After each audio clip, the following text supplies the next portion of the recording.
Good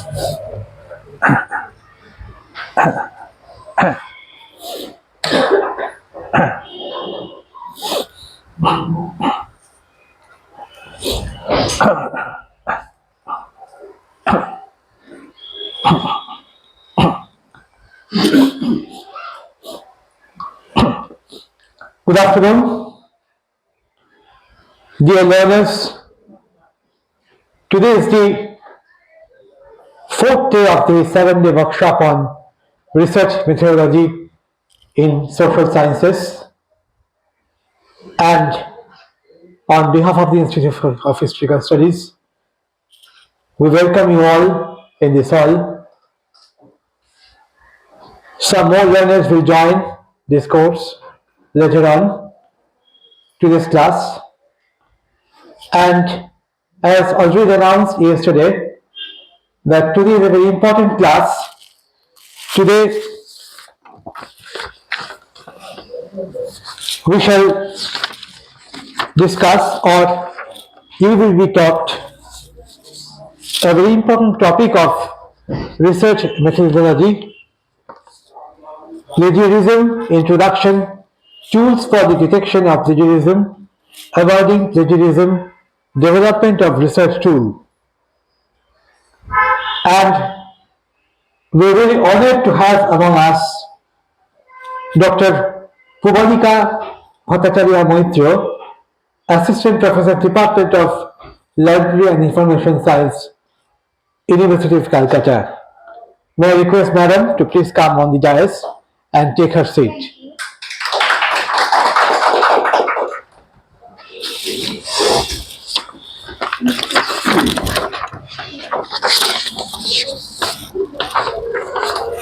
Now, before Madam begins her lecture, I shall in a brief manner introduce her to you.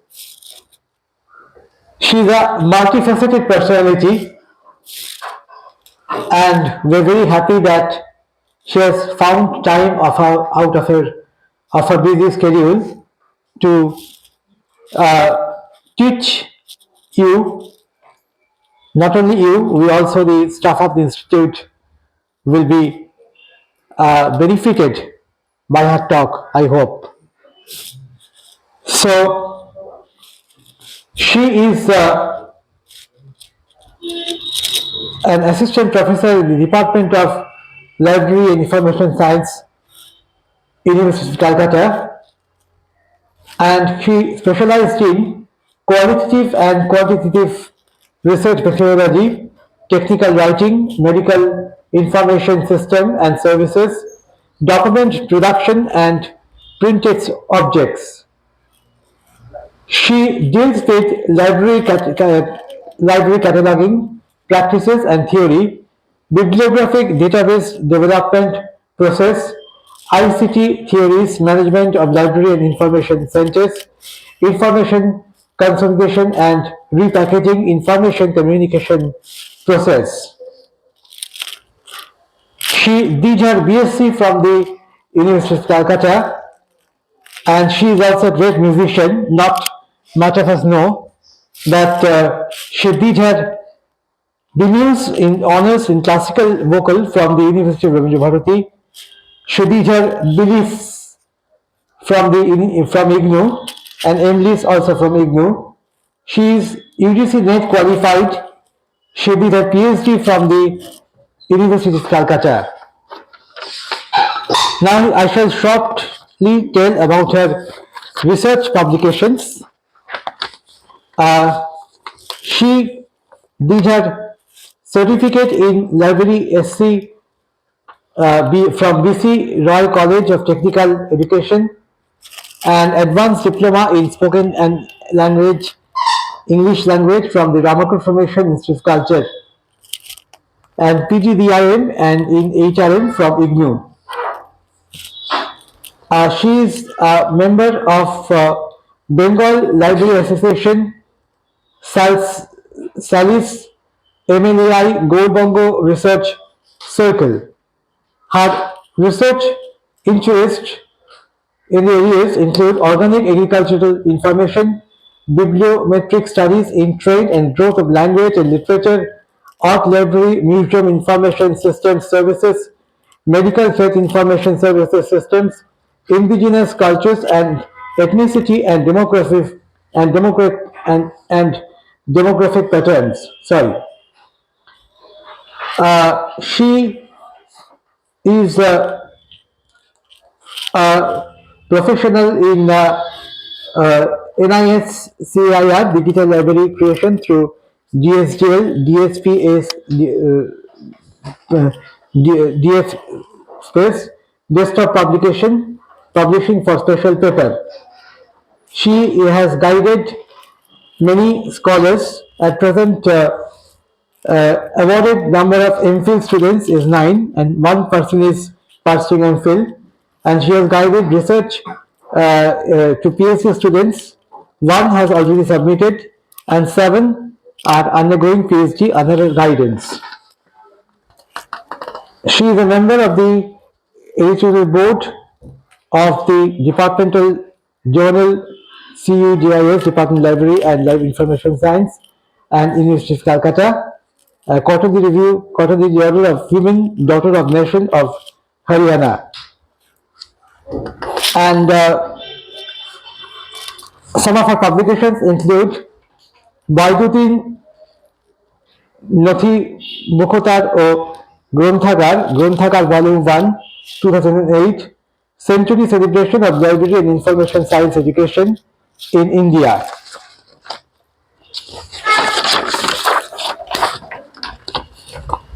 Electronic thesis and dissertation, Rabindranath Beyond the Library, role of LIS departments of universities in contributing the LIS education, etc.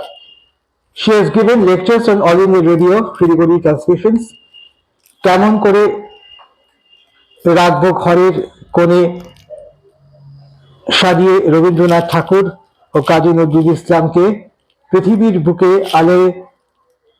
আলোময় করহে মানব দীপাবলির আলোয়, বিবেকানন্দের মতে আধুনিক বিজ্ঞান ভিত্তিক ভারত নির্মাণ, বসুন্ধরা দিবসের পালনে পৃথিবীর এই ভয়ানক অবস্থায় কেমন করে বাঁচাবো তোকে, sorry. She has presented vocal music presentation in the Golden Jubilee Celebration Program, North Bengal University Appreciation in Uttar Bengal Sangbad, vocal music presentation, monthly program and year-long program of North Bengal University in 2011 to 2013. She has articles, chapters published in Scholarly Beginning of Higher Education, a contemporary issue, and her edited volumes include Rebooting Public Libraries in the 21st Century to Recreate the Future with Dr. Shobuj Kumar Chaudhuri, Department of Library and Information Science in University of Calcutta. So this is in short about about the speaker, Dr. Pubalika Bhattacharya. And now, without much ado, I should request her to please begin her talk. Thank you.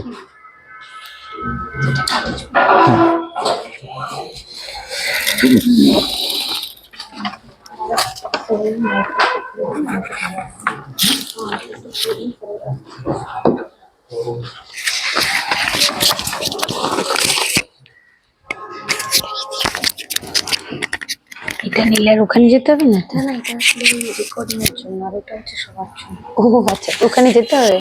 আচ্ছা, মাইকটা এখানে দেওয়া যাবে না? বসবার দরকার নেই, microphone এখানে দিলেই হবে, হাতে দিলেও হবে। বা এই জায়গাটা লাগিয়ে ছেড়ে দিন, এটাকে ঘুরিয়ে দিন।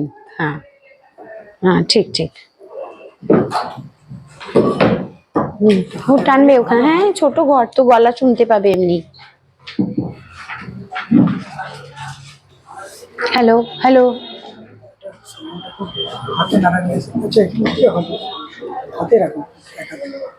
হ্যালো হ্যালো, ঠিক আছে।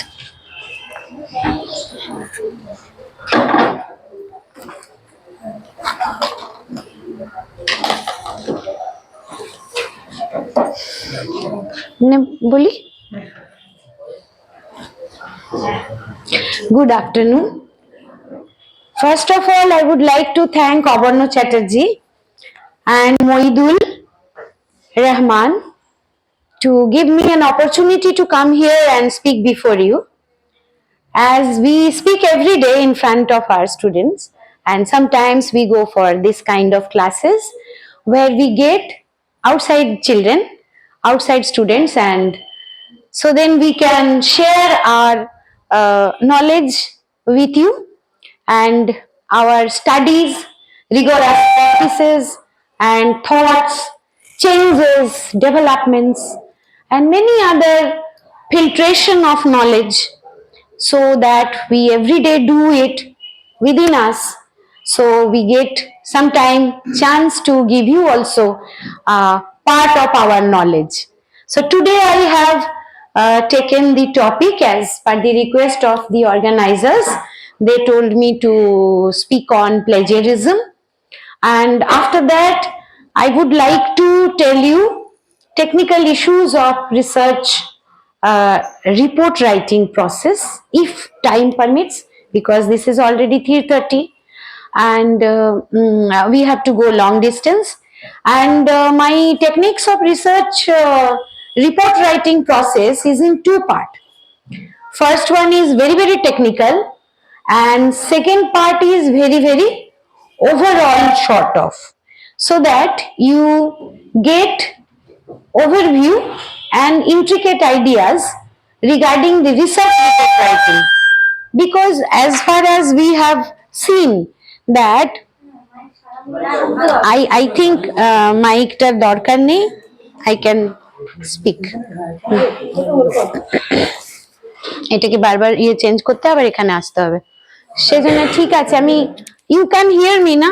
হ্যাঁ হ্যাঁ হ্যাঁ এটাই ঠিক আছে.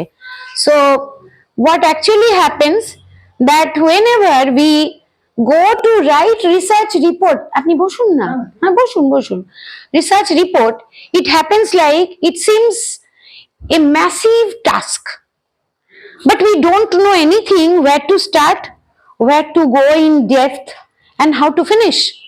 So this is a massive knowledge domain which actually when we were students of research, we were doing our own research, we were also facing the same problem, where to start, how to go up to the extents. So there are lots of nitty-gritties and technicalities which I would like to take in part 2. And first I would like to talk to you about plagiarism. So plagiarism, I have taken issues in the scholastic world. I have not taken a single part or regional part or particularly one small domain where we are having problems. Along with this presentation, I have carried 5 more papers from which I have studied. I have got those papers for you. If you want, you can download and take it with you so that you can study on these papers. So plagiarism, as you know, this is a Latin Greek combined word which means kidnapping, or just kidnapping is the word for it. Kidnapping somebody without information. Okay, definitely kidnapping is without information, so that is related to the language of English, and ISM word plagiarious. ISM is added from English and it is called plagiarism. The etymology of the word is, it means adopting something without telling the reference part. So here I have written that it is something which is process of finding similarity. Similarity means, definitely when we talk about plagiarism, we have to understand that there is definitely one source document and another is target document. Source document is which I am referring, and target document is what I am doing with, means my own document. So there is definitely 2 documents, but in the target document where I am working with it, I am not giving the proper due reference of the last person who has worked on this area. Definitely two areas are different, as because I cannot work on the area where a person already have worked. I have to find a new research. Then only my research will be available, and even the registration onwards. We have the rules and regulations, as you all know, because you all are aware with this, that we have to find a gap from where my research will be inserted. But with the due respect to the earlier worked document. So if I don't do, then it is called academic offense, known as academic misconduct, and then it is a very widely discussed matter in 21st century, when computers started to be infiltrated in every office, every area, every academic area, and every zone, where without computers we could not think to increase our academic domains. So it came with the advancement of IT, information technology, and computers. So the question is, where are our ethics then? In general, we in India or in other part of our country, wherever we are, we always get a chance to give the earlier person the respect whatever he has done earlier than me. So ethics, as far as it is concerned in Indian culture, Indian system, Indian tradition, it is not different from other parts. So far so good. If you go to study in the other parts of our world, like American, European, Australian, Canadian, Swiss, or any other, Grecian, anywhere you go, you see people will definitely accommodate the earlier person to proceed with the academic domain for the next generation. You will understand what I am saying with my next slides. So now there is a question of respect to intellect is also there. Earlier person had used his intellect. We are not. We are not respecting his intellect. So these questions comes: ethics, rules, respect to intellect, roots of knowledge, instincts. So where do we get plagiarized documents? Mostly we see that plagiarism is a common phenomena while we are writing essays, narratives, reports, scientific works, design, and elsewhere. It is, I have referred from Balke W's 2007 paper. So I have quoted him, that I have taken his idea that you are getting plagiarized documents in these places. Narratives and essays are very simply, copied from the uh, person whoever is doing. As you can see in the picture, the person sitting beside another person is looking at his hard paper and just copying. It is in the examination happening, in the classrooms it is happening. Teacher is giving note, one person is writing, another person is just copying from her, because he or she doesn't want to put her brain in that particular function. Whatever she is writing, she is copying beside, or whatever he is writing, he is copying beside. So this is a common phenomena. In the narratives, it is very simple, as because whenever we talk about something, we generally talk on the others knowledge domains, without giving the reference that I have come to know this thing from that particular person. It is common phenomena when we talk.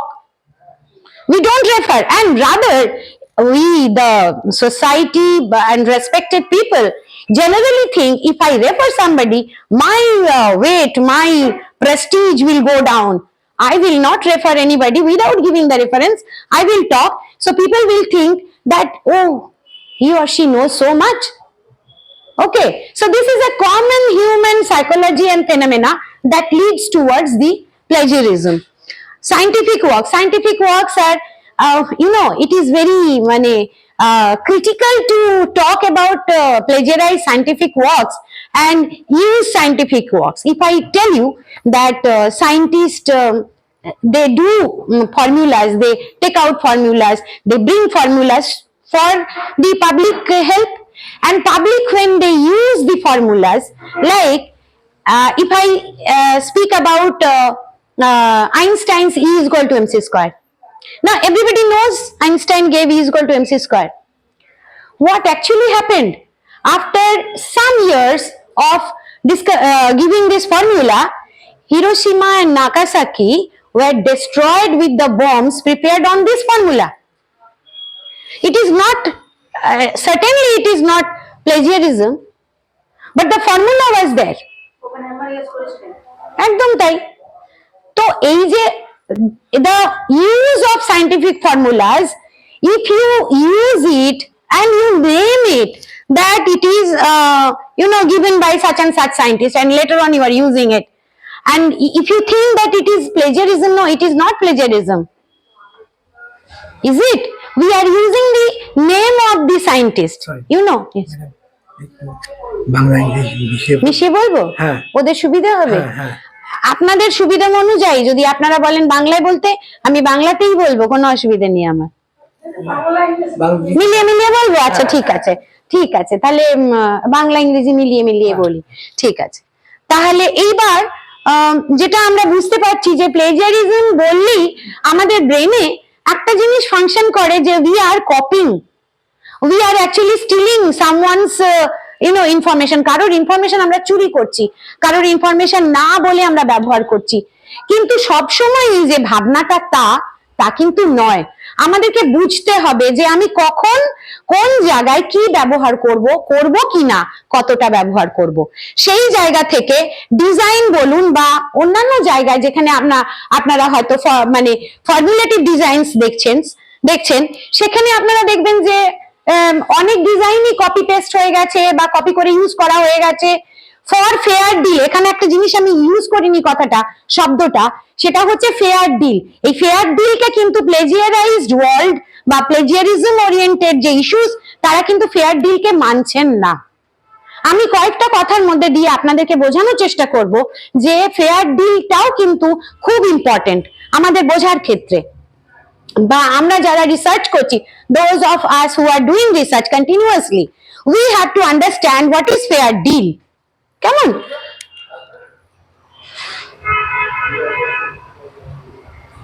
আচ্ছা, মূলত আমরা দেখি plagiarism কথাটা খুব মানে ভাইব্রান্টলি use হচ্ছে, কিন্তু কিভাবে কি হয় বা তার টুলস কি, কেমন করে সেটা ফাংশন করে, these are the nitty-gritties which we actually need to know at the time of our research, first research, say dissertation or PhD thesis. But from our childhood days, nowadays এখন যে সিস্টেমটা পড়াশোনার এসেছে, সেটা ICSE CBSE যাদের বাড়িতে ছেলে মেয়েরা আছেন বা যারা আপনারাও পড়ে বড় হয়েছেন, তারাও অনেকেই কিন্তু প্রজেক্ট মেথড ইউজ করেছেন।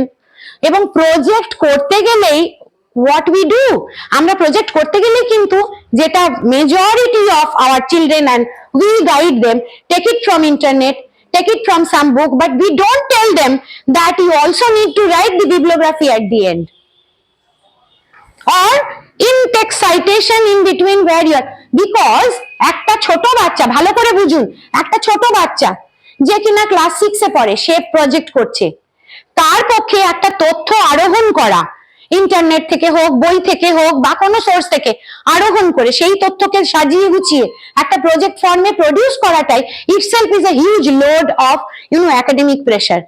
এবং তাকে যদি আমি তখন সেই অবস্থায় বোঝানোর চেষ্টা করি যে you have to do bibliography, my child will be simply মানে it will just leave the work and run away from the place.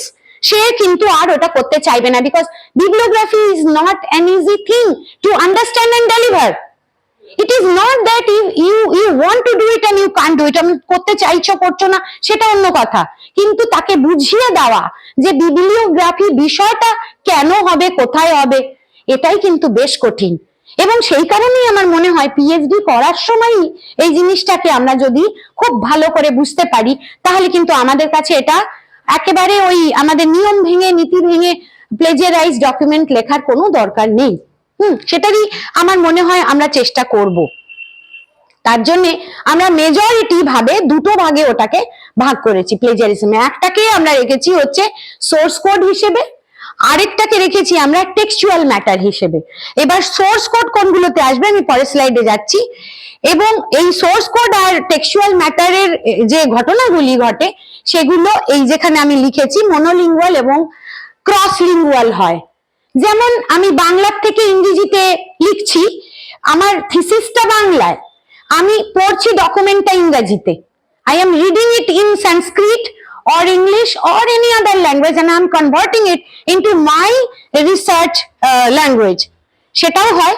আবার ডাইরেক্ট ইংলিশ টু ইংলিশও হয়, আবার বাংলা টু বাংলাও হয়। এই প্রত্যেকটা ক্ষেত্রই কিন্তু আমাদের কাছে খুব জটিল ভাবে প্রকাশ পায় যখন আমরা নিজেরা কাজ করি, when we work for our own research, own dissertation and own thesis।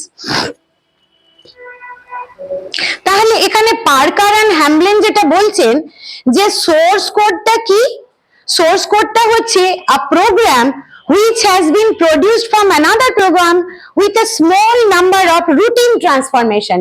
এটা হচ্ছে আপনারা যারা একটু অনলাইনের সম্বন্ধে অবগত, অনলাইনের প্রোগ্রামিং গুলো সম্বন্ধে অবগত বা অনলাইনের কিছু সফটওয়্যার অ্যাপের সঙ্গে অবগত, তারা দেখবেন ওই অ্যাপগুলোর সঙ্গে সোর্স কোড দেওয়া থাকে।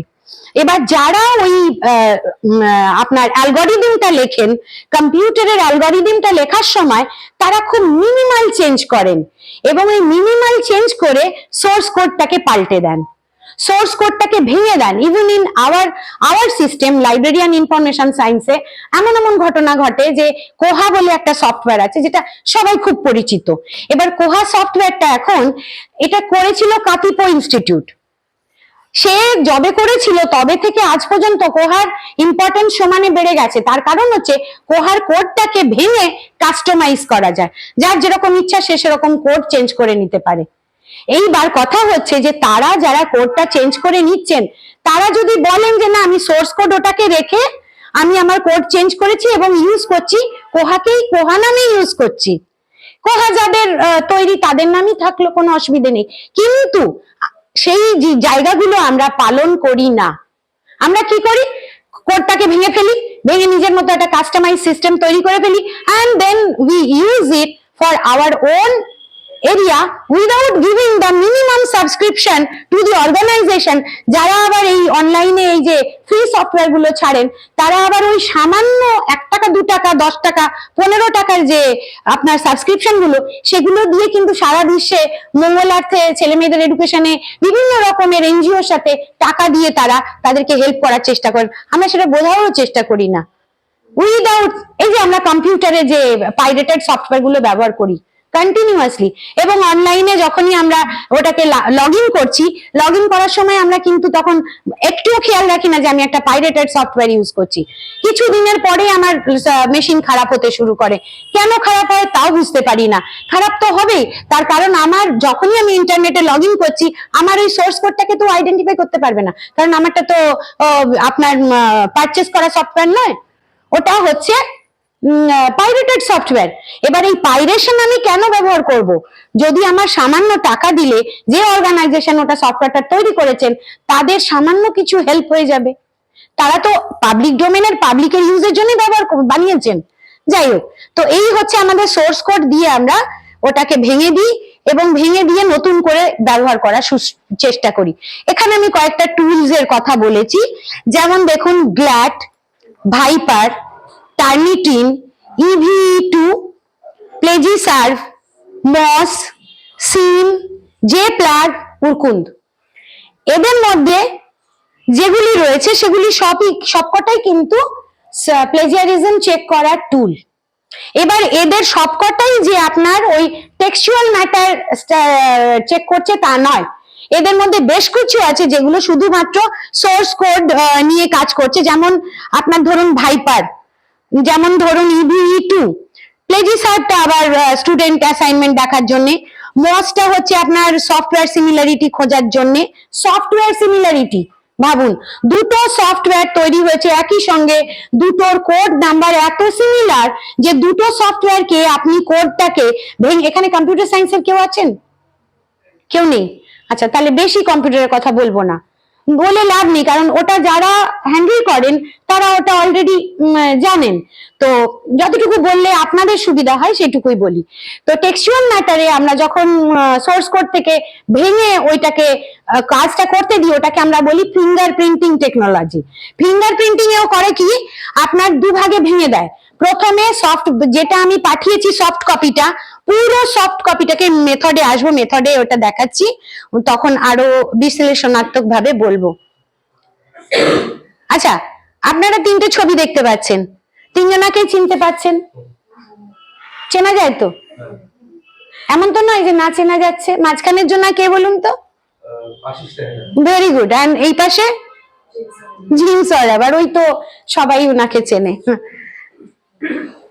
এইবার আমি এই মেথডোলজিটা একটু বলি। এবার প্লেগিয়ারিজম ডিটেকশন মেথডের মধ্যে আমরা মেজরিটি ফাংশনাল যে পার্সপেক্টিভ গুলো সেগুলো দেখছি হচ্ছে যে আমার যে কপিটা, আমার যে কাজটা, আমার যে ডেজার্টেশন থিসিসটা, সেটার সাথে অন্য কোন মানে ডেজার্টেশন থিসিসের সিমিলারিটি পাওয়া যাবে। তার জন্য আমাকে কি করতে হবে, যেটা বললাম দুটো ভাগে ভাগ করেছে ওরা, একটা হচ্ছে সোর্স কোড ভেঙে ব্যবহার করা ফিঙ্গারপ্রিন্টিং প্রসেস, আরেকটা হচ্ছে যে টেক্সচুয়াল ম্যাটার দিয়ে ঢোকা, যেটা ম্যাক্সিমাম সোশ্যাল সায়েন্সের ক্ষেত্রে খুব ব্যবহার হয়, যে টেক্সচুয়াল ম্যাটার দিয়ে যেটা আমরা যাব, কারণ ওখানে তো প্রোগ্রামিং এর দরকার নেই, ওখানে শুধু আমার সোশ্যাল সায়েন্সের ব্যাপারটাই যাবে। এবার পুরো জিনিসটাকে আমরা কি করি, দুভাগে ভাগ করি, একটা গ্লোবাল সিমিলারিটি খোঁজার জন্য আর একটা লোকাল সিমিলারিটি খোঁজার জন্য। এবার লোকালি হোক আর গ্লোবালি হোক, ওকে ওই ফিঙ্গারপ্রিন্টিং দিয়েই যেতে হবে। যাওয়ার পর যে টার্ম অকারেন্স আমি পাবো, যে আমার সফট কপিটায় যে টার্মগুলো পাওয়া যাচ্ছে সেগুলির সাথে আমার যে গিভেন, মানে আমার এন্ডে যে প্লেগিয়ারিজম চেকিং সফটওয়্যারের ভেতরে যেগুলি লোড করা আছে বা যে পাচ্ছেও, সেগুলোর যে যাকে ওয়েব ক্রল করছে খুঁজে দেখছে যে কোথায় কোথায় এর similar word, similar sentence, similar কথাবার্তা রয়েছে। যেমন এখানে আমি একটু আগে দেখালাম না, যেটা হচ্ছে আপনার সিম বলে একটা, ওর কাজই হচ্ছে গিয়ে শুধু গ্রামাটিক্যাল এরার চেক করা। যেরকম আপনারা আজকাল খুব বেশি দেখতে পাচ্ছেন গ্রামারলিকে, গ্রামারলির কাজ, বেসিক কাজ কিন্তু কি করা, বেসিক কাজ হচ্ছে ওর গ্রামার লেক্সিক্যাল কারেকশন গুলোকে দেখা। কিন্তু গ্রামারলির একটা বেনিফিট হচ্ছে, গ্রামারলি একটা সাজেশন মূলক আপনাকে ডকুমেন্ট দেবে, যেটাতে ও আপনার ডকুমেন্টটাকে কারেক্ট করে আপনাকে দেখিয়ে দেবে যে এইটা হচ্ছে কারেকশন। কিন্তু এখানে একটা কথা আছে, আপনি যে ওই কারেকশনে স্যাটিসফাইড সেটা নাও হতে পারেন, কারণ এটা ম্যাক্সিমাম আপনারা দেখবেন যে আমরা ওদের এরিয়ার মতন আমরা করছি না। তখন কি হয়, আমরা শুধু বেসিক জায়গাটা, যেখানে grammar, verb use, article use, preposition use, বা আমি কোনো কনজাংশন অন্যরকম ব্যবহার করেছি কিনা, সেটা করে আমরা ম্যাচিং করে দেখে নিই যে আমার লেখাটা কতখানি ভুলের জায়গায় আছে। কারণ আমরা কেউ একবারে সবকিছু শিখে আসি না, আমরা সবাই ইংরেজি জানি না। তাহলে আমাকে কি করে জানতে হবে, আমাকে একটা কোনো হেল্পলাইন, হেল্পিং টুল, ল্যাঙ্গুয়েজ সফটওয়্যার নিতে হবে যে আমাকে হেল্প করবে আমি কি করে আমার প্রসেসিংটাকে ঠিক করব। তাহলে আমি ওর সাজেশনটাকে নিয়ে এবং আমার বুদ্ধি দিয়ে, হ্যাঁ, এবার আমি বসলাম, এবার আমি ইন্ডিভিজুয়াল যেটাকে ইচ্ছা ইগনোর করলাম, যেটাকে ইচ্ছা অ্যাকসেপ্ট করলাম। এবার ইগনোর অ্যাকসেপ্ট করতে করতে একটা পুরো ডকুমেন্ট আমার কারেকশন হয়ে যায়, এবং ওই কারেক্টেড ডকুমেন্টটাকে আমি পোস্ট করে দিই হচ্ছে আমার যে পুরনো সফট কপিটা ছিল তার উপরে পোস্ট করে দিলে ও কি হলো, কারেক্টেড ডকুমেন্টটা ওখানে চলে গেল। এই কালীন কিছু অসুবিধা তৈরি হয়, যেমন আপনার ফ্রেমিং অফ ডকুমেন্ট, আপনার যে স্টাইল অফ মানে handling of the document, paragraph কত করেছেন, কত কোথায় ছেড়েছেন, সেগুলি কিন্তু নষ্ট হয়ে যায়, সেগুলি থাকে না। ফলে আবার একবার আমাদেরকে খাটতে হয় ওই প্যারাগ্রাফিং সিস্টেমটাকে ঠিক করার জন্য, বা আমার স্টাইল অফ আস্কিং ন্যারেটিং সিস্টেমটাকে ঠিক করার জন্য। এইবার যেটা আমরা পেলাম যে ব্যাগ অফ ওয়ার্ডস, যেগুলো ওইটা আমি বললামই যে সাবস্ট্রাক্ট করে দিচ্ছি ম্যাচিং গুলোকে, আর দিয়ে তারপরে আমি চলে আসছি আমার মূল ডকুমেন্টে। এইবার একটা জায়গায় আমি এসে পৌঁছেছি যেখানে আমি বলবো সাইটেশন বেস প্লেগিয়ারিজম ডিটেকশন আর সাইটেশনের প্যাটার্ন অ্যানালিসিস। নাও এখানে একটু কথা আছে, সেটা হচ্ছে সাইটেশন কি, সেটা আগে সবাই মনে হয় আপনারা অলরেডি জানেন যে সাইটেশনটা আমরা ফলো করছি, যেটা নিয়ে আমরা কথা বলছি, যে আগে যে কাজ করেছেন তার কাজটাকে আমরা আমাদের ডকুমেন্টে সাইট করাতে চাইছি।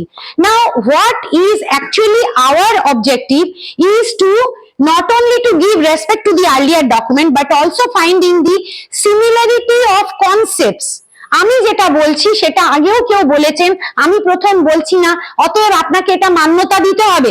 এই ধরনের প্রপোজিশন আমাদের সোশ্যাল সায়েন্সে, হিস্ট্রি, জিওগ্রাফি এই সমস্ত জায়গার যে রিসার্চ গুলো তারা ওইটা ক্যারি ফরওয়ার্ড করতে চায়, ফলে আমার ওটা করতেই হবে।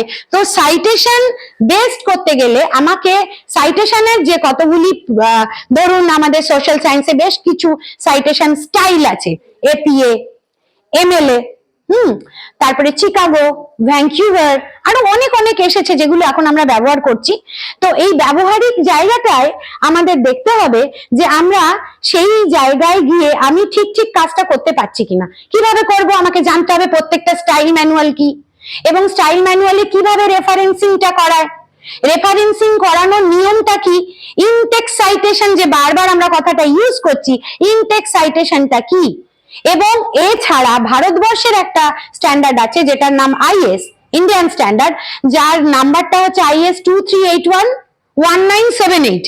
তো 1978 হচ্ছে সাল, ওটা করেছিল হচ্ছে আমাদের ইন্ডিয়ান স্ট্যাটিস্টিক্যাল ইনস্টিটিউট, এবং সেটা সেই 78 এর পর আর ওটার ডেভেলপমেন্ট হয়নি। ফলে আমরা যেটা দেখি যে স্টাইল ম্যানুয়ালের প্রসেসটা আমরা ব্যবহার করতে গিয়ে দেখি অত ব্যাকডেটেড একটা সিস্টেম আমরা ইউজ করে যাচ্ছি। মোরওভার আইএস এর বেসিক প্রবলেম হচ্ছে, ইন্ডিয়ান স্ট্যান্ডার্ড অফ রেফারেন্সিং এর বেসিক সমস্যা হচ্ছে ওটা ওপরে নাম্বারিং করতে হয়। ওয়ার্ডে যেখানে আমি রেফারেন্স করছি, রেফারেন্স ওয়ার্ডের মাথায় নাম্বারিং থাকে, কেমন 1 2 3 4। এবার ধরুন 1 এ আমি রেফারেন্স করেছি সরকার, এপি, সরকারকে করেছি। তো ইনটেক্সট সাইটেশনের রুল অনুযায়ী সরকার, 2007, ধরুন 2007 সালে সরকারের ডকুমেন্টটা বেরিয়েছে। এবার তারপরে আমি লিখলাম 2 নম্বর, একের পরে 2 আসবে, যেহেতু আমি এভাবে পেজে স্ক্রল ডাউন করে রেফারেন্স করছি। 2 আসলে 2 এ আমি লিখলাম জিগনি বিকে। তো 2 নম্বরে আমার জেড চলে এলো, জিগনি। ভালো করে খেয়াল করুন আমি কি বলছি, এখানে এগুলো আমরা ব্ল্যাক বোর্ডে লিখে লিখে পড়াই, তাতে একটু সুবিধা হয়, কিন্তু এখানে আপনাদেরকে একটু বুঝতে হবে যে কি বলছি। 3 নম্বরে এলো বি দিয়ে কোনো সারনেম বলেন, Bhattacharya, আমারটাই Bhattacharya.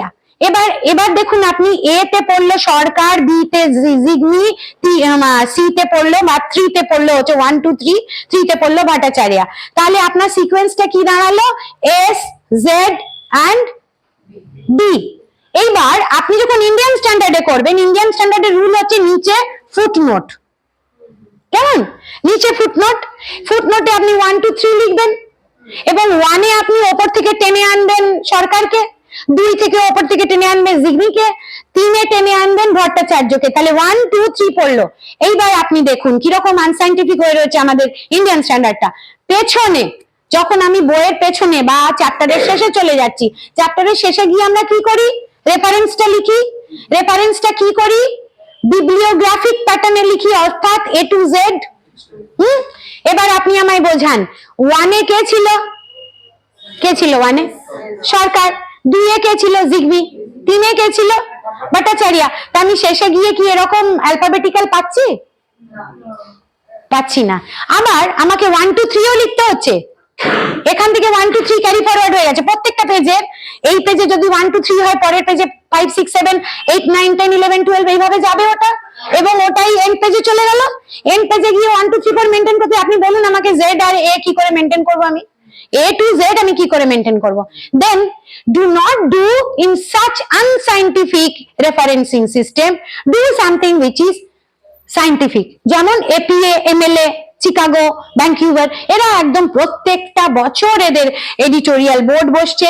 Every year they have conferences, every year they change and they take the feedbacks from the people who are using their referencing system. APA ধরে নিন সিঙ্গেল একটাকেই কম্পেয়ার করে আমি বোঝাচ্ছি, একটা সিস্টেমকে বোঝাচ্ছি। এপিএ নিজে ভীষণ সাইন্টিফিক। এপিএ আপনাকে বলবে যে আপনি ইনটেক্সট সাইটেশন করুন। ইনটেক্সট সাইটেশন মানে আপনি কথা বলছেন, এই ধরুন আমি যে কথাটা বলছি যে plagiarism is such and such thing বলে আমাকে ওখানে কোট করতে হবে কাউকে, তো আমি ফার্স্ট ব্র্যাকেট লাগিয়ে লিখলাম ভট্টাচার্য, 2024, ব্র্যাকেট বন্ধ করে দিলাম, কেমন। এখানে আমার কোনো নাম্বারিং লাগাতে হবে না মাথার উপরে, কেমন। এবার চলে গেলাম, এরপরে এলো আমার সরকার, কৌশিক, এরকম ভাবে পরপর এলো। এই কোনোটাকে আমার নাম্বার লাগাতে হবে না, আমি লাস্টে ডকুমেন্টের শেষে চলে যাব, ডকুমেন্টের শেষেও আমি 1 2 3 4 লাগাবো না, কিন্তু I will put all the references in alphabetical manner। ঠিক আছে, তাহলে এই যে আমার বেসিক ইনটেক সাইটেশনের সমস্যাটা, এটা আমরা কিন্তু যুগ যুগ ধরে, মানে আমার অন্তত আমার দেখা, আমার 2008 সালে পিএইচডি, আর এটা 24 চলছে, তাহলে ভাবুন আমরা প্রায় 2 3 2.5 ডিকেড ক্রস করে গেছি, এখনো আইএস কিন্তু স্ট্যান্ডার্ডাইজড হয়নি। তাহলে আমরা কিভাবে আইএস কে ব্যবহার করতে পারি? স্কলারলি যে কোয়েশ্চেন্স গুলো সেগুলো থেকেই যাচ্ছে, আমরা ওই ব্যাপারটা নিতে পারছি না, তাহলে আমরা এপিএমএলএ বা অন্যান্য কিছু ব্যবহার করব, চিকাগো, ভ্যাঙ্কুভার, এক্সওয়াইজেড, আরো অনেক সিস্টেম এসছে যেগুলি আমাকে সায়েন্টিফিক পার্সপেক্টিভটা রক্ষা করতে সাহায্য করবে আমার ডিসার্টেশন বা থিসিসে, তাই তো? তাহলে আমি এইখানে সাইটেশন বেস প্লেজারিজম ডিটেকশনের ক্ষেত্রে যখন আমি যাব সাইটেশন বেস প্লেজারিজমটা খুঁজতে, তখন আমি আমার ডকুমেন্টের সাথে, যে ডকুমেন্ট আমার অ্যান্টি প্লেজারিজম যে সফটওয়্যার আমি ব্যবহার করছি, তার মধ্যে সেগুলি already whether they are loaded or not, I have to check it. How do I check it? I have to check it through my computerized system. আমাকে ওই কম্পিউটারে দিতে হবে, এবং on the top of everything we have to understand যে আমার চেকিংটা সম্ভব তখনই হবে, তখনই ভালো হবে যখন কিনা আমার আপলোড ভালো হবে। আপলোড বলতে আমরা যখন, এই দেখুন আমি যে সফটওয়্যার গুলো, টুল গুলোর কথা আপনাদের বললাম, তার মধ্যে বেশ কিছু আছে যেগুলি রিজিওনালাইজড, লোকাল, হ্যাঁ, এবং সেটার থেকে আমরা যখন ডকুমেন্ট গুলোকে সিমিলারিটি ইন্ডেক্সে ক্রস করিয়ে নিয়ে আসবো, আমরা দেখবো যে সিমিলারিটির সেরকম রেজাল্ট আমরা পাচ্ছি না, আমরা জিরো সিমিলারিটি পাচ্ছি। এই আগের ছবিটাতেই আমি ওটা দিয়েছিলাম যে 100% আর জিরো সিমিলারিটি কেন দেখাচ্ছে। দেখানোর কারণ একটাই, কারণ হচ্ছে যে ওর কাছে যা আপলোড আছে সেই আপলোড অনুযায়ী সে আমার ডকুমেন্টের রিলেটেড ডকুমেন্ট খুঁজেই পাচ্ছে না, তো সিমিলারিটি দেখাবে কি করে? So you need to have, আমি ফিচার্স গুলো আসবো যে টুলস এর ফিচার গুলো কি কি হওয়া উচিত, যেগুলি হলে অন্তত আমাদের চেকটা ভালো হবে, ওয়াইডলি হবে। সেই জন্যই আমি ইউনিভার্সিটি এক্সপিরিয়েন্স থেকে বলছি, আমাদের যখন আরম্ভ হলো 2017-18 থেকেই খুব বেশি কড়াকড়ি আরম্ভ হলো, এবং পিএইচডি তেও ম্যান্ডেটরি করে দেওয়া হলো, এমপিএল ম্যান্ডেটরি করে দেওয়া হলো যে you have to have your document plagiarism check, otherwise we will not submit your document. তখন আমরা প্রথমে লাগিয়েছিলাম টার্নিটিন, আমি আগে দেখিয়েছি আপনাদের। তো টার্নিটিন লাগানোতে কি হচ্ছিল, এরকম জিরো প্লেজারিজম আসছিল, কিন্তু ইউজিসি এদিকে রুল বার করে দিয়েছে যে আপনাকে 10% এর মধ্যে যদি আপনি থাকেন, প্লেজারিজম আপনার থাকে, তাহলে আপনি ওটাকে কারেক্ট করে আপনি আবার রিসাবমিট করতে পারেন। 10 থেকে 20 হলে আপনাকে 1 ইয়ার টাইম দিয়ে দেওয়া হবে, you cannot submit before 1 year, you have to take 1 year. আবার তার থেকে বেশি হলে আপনাকে আরো বেশি, আপনাকে টেক্সচুয়াল ম্যাটারকে নতুন করে ধরে সরিয়ে সাজিয়ে চেঞ্জ করে নিয়ে আসতে হবে। এটা আমি বলছি যারা আমরা স্কলারদের সাথে কাজ করছি, তারা আমরা এরকম একটা নিয়ম ফলো করে যাচ্ছি। ফলো করার কারণও আছে, কারণ অত্যন্ত বেশি কপি পেস্ট, তাই না? অত্যন্ত বেশি ডাইরেক্ট গিয়ে ইন্টারনেট থেকে ডকুমেন্ট ডাউনলোড করে সোজাসুজি copy paste.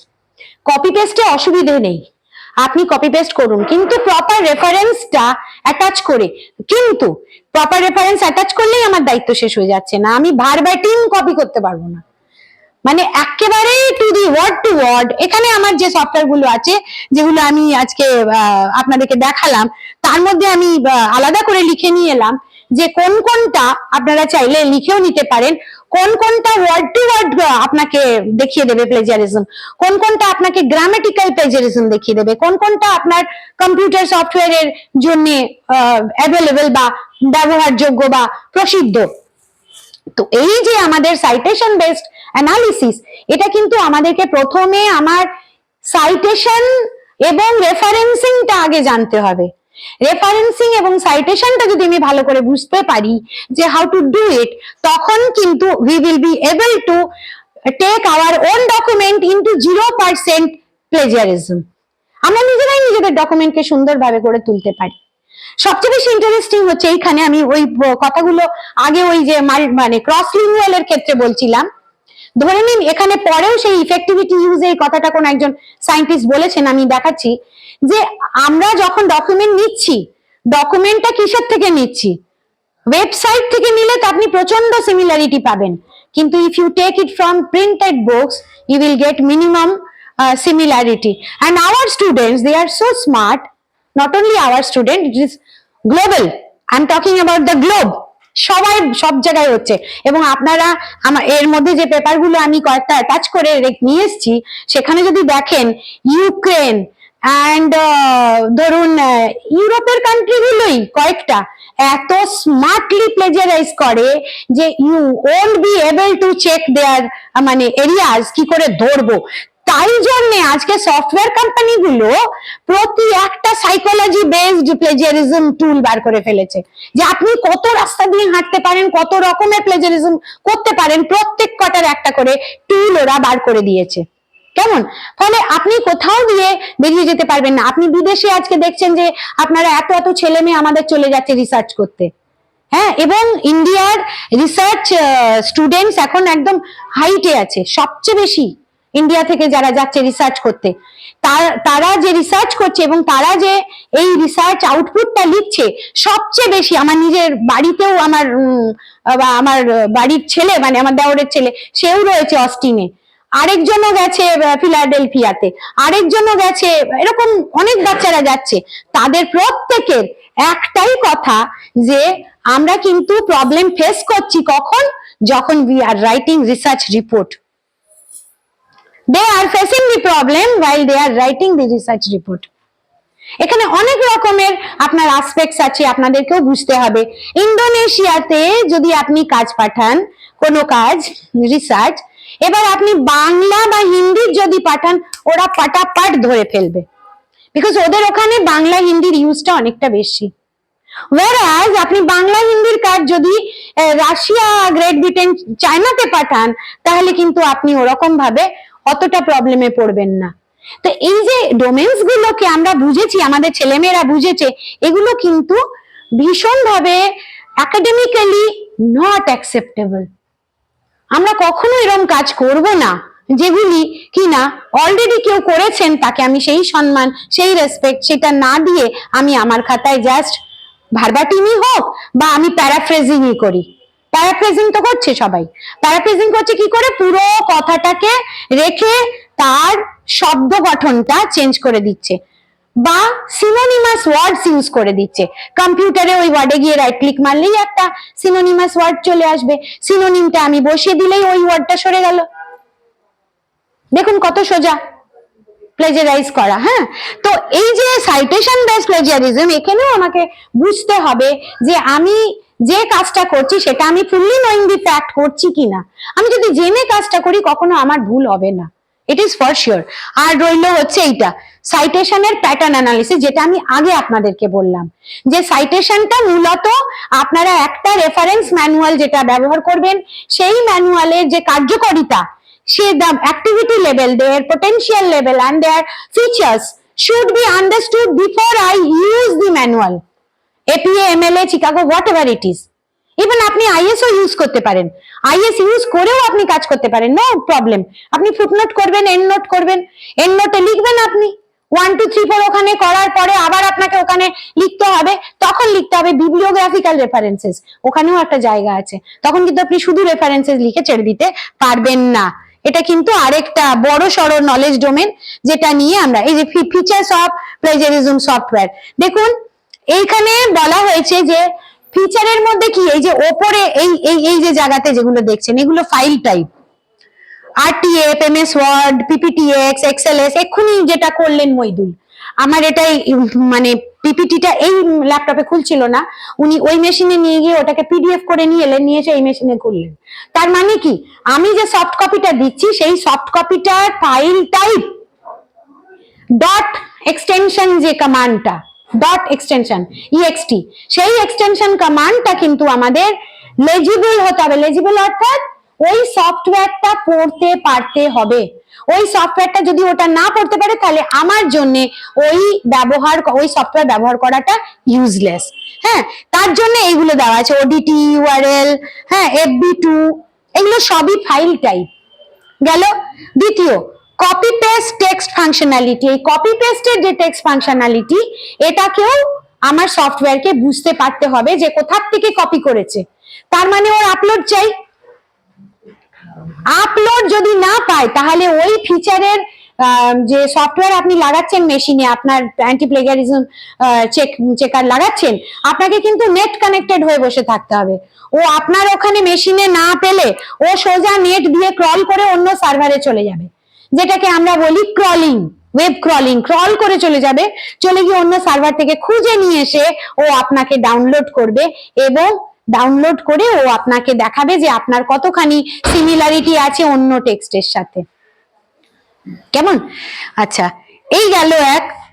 Synonyms and vocabulary suggestion, যেটা আমি বলছিলাম, সিনোনিম এন্ড ভোকাবুলারি সাজেশন। এবার দেখুন, আপনি হয়তো ল এর ওপর কোনো রিসার্চ করছেন, আপনি হয়তো ইথনোগ্রাফির ওপর কোনো রিসার্চ করছেন, আপনি জিওগ্রাফির কোনো স্টোন জাতীয় জিনিসের ওপর রিসার্চ করছেন। আপনার সাবজেক্ট জিওগ্রাফি, আপনার ল, আপনার অন্য কিছু। কেমন? আপনি ইংরেজি অনেক তো জানতে হবে আপনাকে, এটা তো নাই হতে পারে। আপনি অনেক ওয়ার্ড স্টক আপনার নাই থাকতে পারে, তাই না? এটা খুব সিম্পল যে আমার কাছে নলেজটা শর্ট হতেই পারে, কিন্তু তার মানে তো এটা না যে আমি ওই আমার যে এনভায়রনমেন্ট আছে সেখান থেকে আমি নলেজ গেইন করে কাজটা করব না। আমি তো সেখান থেকে নলেজটা আরোহণ করে নিতে পারি। সেটা করলে আমার কিন্তু সিনোনিম গুলোকে যদি আমি দেখে নিই যে অ্যাভেলেবল সিনোনিম কি কি আছে, বা আমি যদি একবার একটা প্লেজারিজম অলরেডি চেক করে ফেলেছি আমার ডকুমেন্টের, আমাকে দেখিয়ে ফেলেছে যে অ্যাবাভ 25% আছে, লজ্জা লজ্জা 25% বেরিয়েছে। আমারই এখন কতগুলো যে পিএইচডি বেরিয়ে গেল, তাদের প্রত্যেকেরই একজনের দুজনের তো 0% বেরিয়েছিল। সেটার কারণ আছে, আমি বলছি কারণটা কি। কারণটা ওই লিঙ্গুয়াল কারণ। হ্যাঁ, ধরুন আপনি রাজবংশী লিটারেচারের ট্রেন্ড অ্যানালিসিস করেছেন, বিবলিওমেট্রিক স্টাডি। বিবলিওমেট্রিক স্টাডিতে যেটা হয় আমাদের লাইব্রেরি সায়েন্সে, যে ডকুমেন্টের ওপর ট্রেন্ড অ্যানালিসিস করা হয়। এবার যেহেতু ওটা রাজবংশী লিটারেচার, এবার রাজবংশী লিটারেচারের আপলোডই নেই, আপলোডই নেই কোনো ইয়েতে। আপনি উরকুন, এখন তো আমাদের ইউনিভার্সিটিতে উরকুন ব্যবহার হচ্ছে, টার্নিটিন ছিল আগে, আপলোডই নেই। তা আপলোড না থাকলেও কি করে সিমিলারিটি দেখাবে বলুন? 0% এসছে। কিন্তু জাস্ট লাস্ট আমার মাস কয়েক আগে একটা পিএইচডি সাবমিট হলো ম্যাটারনাল ইনফরমেশন, হেলথ ইনফরমেশনের ওপর। সে মেয়েটি সাবমিট করতে গিয়ে 3% তার এসছে প্লেজারিজম। তাই বলেছি রেখে দে 3%। কেন? দেখুন, পুরো যদি 0% দেখায় না, আপনাকে যদি বলে কটা ক্লাস করেছেন আপনি, আপনি বলেন ম্যাডাম আমি 100-এ 100টা ক্লাস করেছি, হিউম্যানলি নট পসিবল। কোন মানুষ একদম 100% এরার ফ্রি হতেই পারে না, বরং এরারটাই বেশি থাকে। এরার বেশি থাকে, সলিড ওয়ার্কটা কম থাকে। আমরা সেটাকে কনভার্ট করতে করতে এরারটাকে সরিয়ে দিয়ে আমরা পিওরিটির দিকে যাই, তাই না? 3% এরার তো কোনো এরারই না।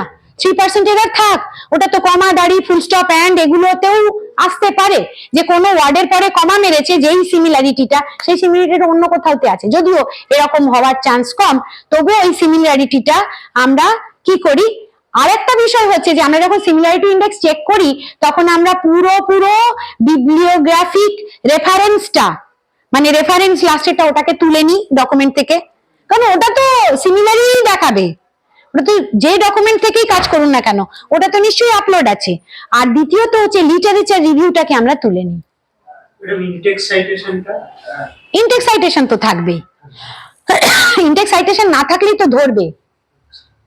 আপনার ডকুমেন্টের ইনটেক্স সাইটেশন ফলো করে ও ওয়েব ডকুমেন্ট বা নিজের রিপোজিটরি বা আপনার যে সফটওয়্যারের মধ্যে যা আছে, ও দেখে যা আপলোড আছে সেটাকেও খুঁজে ফেরত আসবে। আর যদি আপনি ইনটেক্স সাইটেশনটা না দেন, তাহলে তো পুরোটাকেই লাল করে ছেড়ে দেবে, একদম ফুললি প্লেজিয়ারাইজড বলে দেবে। এরকম হয়েছে, বই বেরিয়ে গেছে, কোনো বিশ্ববিদ্যালয়ের বই বেরিয়ে গেছে, পাবলিশড হয়ে গেছে, বহু বছর বাদে একটা রিপোর্ট এসছে অন্য একটা বিশ্ববিদ্যালয় থেকে যে this book is completely plagiarised, author has no work done in this contribution except the punctuation marks। বুঝলেন? এক্সেপ্ট দি পাঞ্চুয়েশন মার্কস, মানে কমাদারি ফুল স্টপ গুলো শুধু যেখানে সেখানে বসানো হয়েছে, ওগুলো উনার নিজের, বাদ বাকি পুরোটাই কপি পেস্ট। এরকম হচ্ছে তো, এরকম রিসেন্টলিও তো একটা ঘটনা ঘটলো, আমরা শুনলাম যে যাই হোক, যে কোনো বিষয়ের হোক, সেটা প্রত্যেকে আপনারা অবজার্ভ করবেন। বিষয় আমাদের হচ্ছে যে অ্যাভয়েড করা, how to avoid plagiarism, not to discuss on the critical aspects and chances taken towards plagiarism, তাই না? তাহলে আমরা যেটা বুঝলাম যে সিনোনিম গুলোকে যদি আমরা বাড়াতে পারি বা এমন এমন সিনোনিম আমরা ব্যবহার করতে পারি, তাহলে আমরা কি করতে পারি, প্লেজারিজম গুলোকে আমরা অ্যাভয়েড করতে পারি। ইনটেক্সট সাইটেশন এন্ড রেফারেন্সিং, আপনি যেটা জিজ্ঞেস করলেন, ইনটেক্সট সাইটেশন থাকতেই হবে, রেফারেন্সিং তো থাকতেই হবে, না থাকলে আমরা সিমিলারিটিটা আটকাতে পারবো না, কারণ ও বলেই দেবে যে অমুক লোকের কাজ একেবারে নামিয়ে দিয়েছে।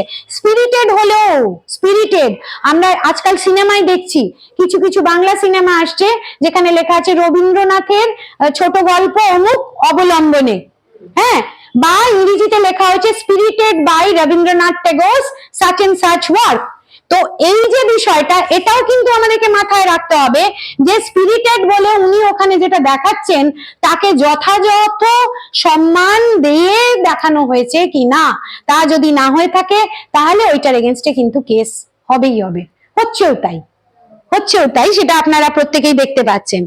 এইবার আসছি sentence framing, remodification, rearrangement and restructuring এর ক্ষেত্রে। সেন্টেন্স রিফ্রেমিং এর ক্ষেত্রে আমরা যেটা বলছি যে এটা কিন্তু প্যারাফ্রেজিং। প্যারাফ্রেজিং মানে উনি যিনি বলছেন তার কথাটাকে আমি ঘুরিয়ে ফিরিয়ে বলে দিচ্ছি। রাম ভাত খায়, রাম ভাত খায় কি আমি বলতে পারছি রাম সবকিছুই খায়, ভাতও খায়, এরকম একটা প্যারাফ্রেজিং আর কি। তো এগুলোও কিন্তু রেফারেন্সিং দিয়ে আপনাকে আটকাতে হবে। এছাড়া কোটেশন মার্কস, কোটেশন মার্কসে যেখানে আপনি 42টা ওয়ার্ডের বেশি কোটেশন মার্কের মধ্যে ঢুকে গেছে, সেখানে কিন্তু আপনাকে কোটেশন মার্কস তুলে দেওয়ার নিয়ম, কিন্তু তুলে দেওয়ার নিয়ম অনুযায়ী আমি তুলে দিলাম, কিন্তু তারপরে আমি আর তাকে রেফারেন্স করলাম না, এটা তো প্রত্যয় হওয়া উচিত নয়, তাই না?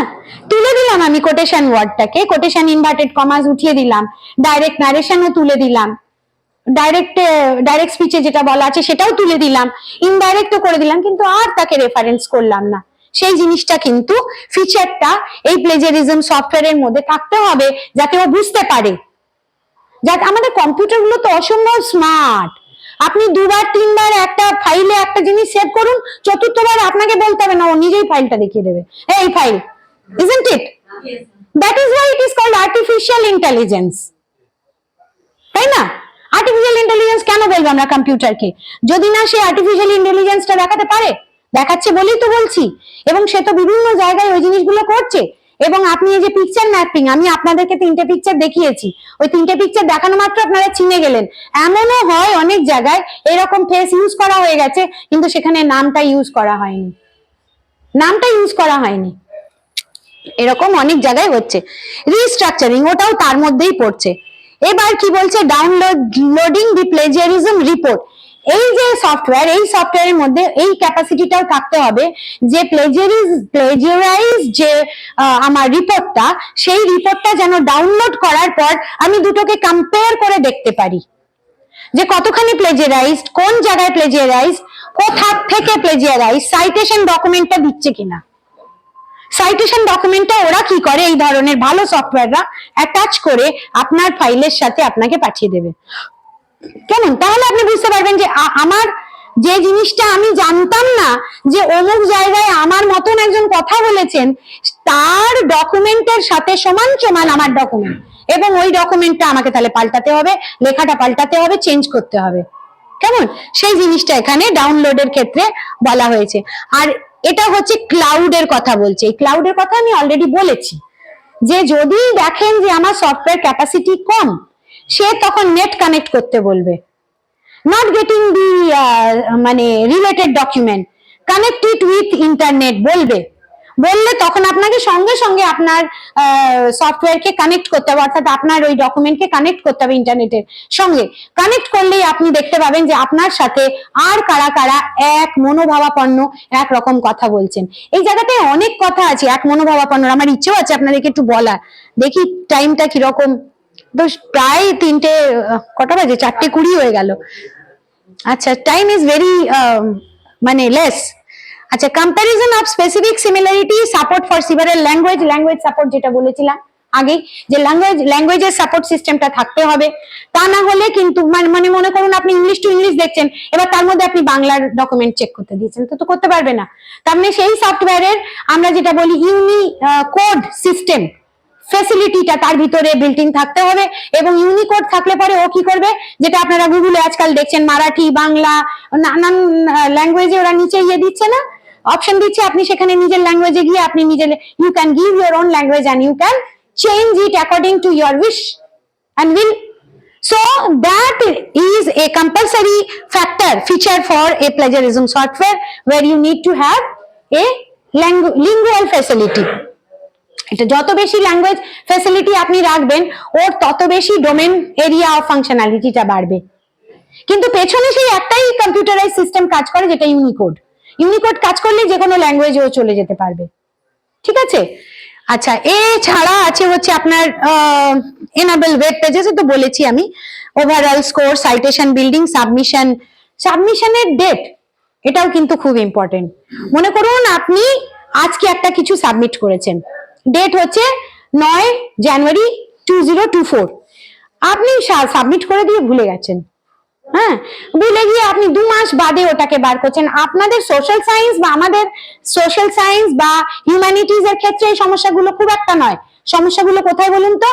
Medicine, research, drug, recent diseases and accumulative diseases, cumulative diseases, tropical diseases, মানে এইগুলোর ক্ষেত্রে এগুলো সাংঘাতিক ভয়ঙ্কর রকমের অপরাধ। আপনি যদি 2 মাস বাদে সেই ডকুমেন্টটাকে ডাউনলোড করে তারপরে বলেন যে একদমই সিমিলারিটি নেই, কারণ ততদিনে এত রিসার্চ ফাইল ঢুকে গেছে ওখানে, এত রিসার্চ আইটেম নতুন ঢুকে গেছে যে ওটাকে ওরা অবসলিট করে সরিয়েই দিয়েছে, আপনার কাজটাকে আর খুঁজে পাচ্ছে না কারোর সাথে সিমিলার। এগুলো বুঝতে হবে। মানে plagiarism is not a small area, you have to understand it holistically, সারা জায়গা দিয়ে বুঝতে হবে এবং তারপরে নিজের কাজটাকে হাসিল করে বের করে আনতে হবে। So that is it. এবার ওভারঅল স্কোর আর কি আছে এখানে বোঝানোর মতো? আচ্ছা, ডেট, আইডি, ফাইল নেম, এগুলো হচ্ছে আপনার যে ইনফরমেশন গুলো যেগুলো খুব ইম্পর্টেন্ট, আপনি দিয়েছেন, কোথা থেকে দিয়েছেন, আপনার মেল আইডি থেকে গেছে কিনা, আপনার মেল আইডি কিন্তু খুব ইম্পর্টেন্ট। তা না হলে ওরা কিন্তু ডকুমেন্ট করে আপনাকে পাঠাতে পারবে না, কারণ একই নামের অনেক লোক হতে পারে, একই আইডির অনেক লোক হতে পারে। আপনাকে আপনার ডোমেনটাকে বার করার চেষ্টা করবে কি করে ওরা? ওদের কাছে তো অন্য কোনো রাস্তা নেই, আপনি যে ডকুমেন্ট আপলোড করছেন সেটাই ওদের কাছে আইডেন্টিটি, কেমন?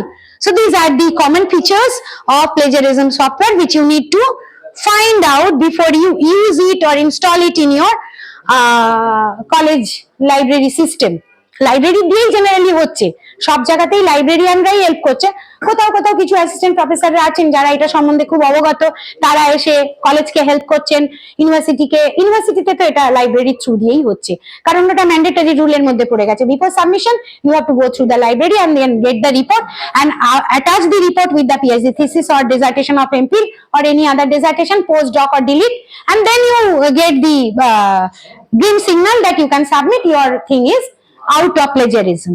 ওকে, এইখানে দেখুন আমি যেটা বলতে চাইছিলাম, এরকম একটা চেহারা আসে, এরকম একটা চেহারা আসে রিপোর্টের।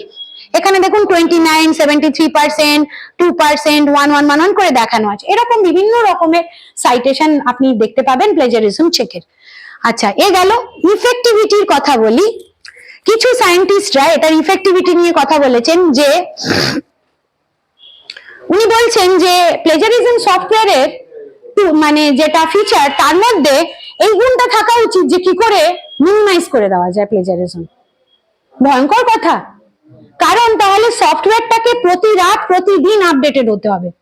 আপনি ভাবুন, আপনি তো প্রত্যেকদিন নতুন, you are giving every single moment a new document, new dissertation, new thesis to the site to check.